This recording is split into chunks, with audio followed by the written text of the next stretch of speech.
Here's the question. If I have a calendar entry and I've already added people to it and sent the invitation to them, how can I add someone else to the calendar invite and not send the invitation to the others again? Let me show you what this person's asking and how this works. First of all, when I put a calendar entry on here, meet with Teddy,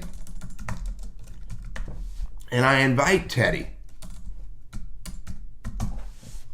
TL Burris at burrisconsulting.com, and I hit save. It's going to ask me, would you like to send the invitation emails to Google Calendar guest? I want to say yes.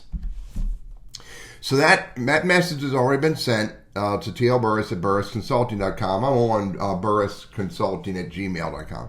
Now, I'm going to add someone new to this, and let's see what happens there, or what options happen. So I'm going to open this up. I'm going to hit edit.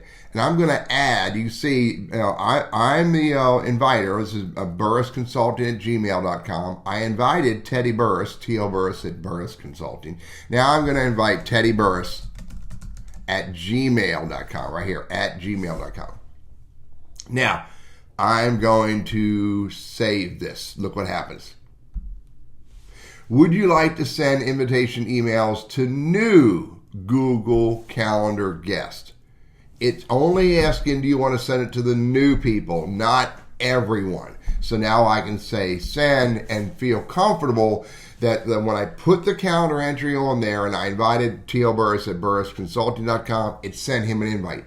When I updated the calendar entry and I added Teddy Burris at Gmail, it asked me if I wanted to send that invite only to the new people, which would be Teddy Burris at Gmail.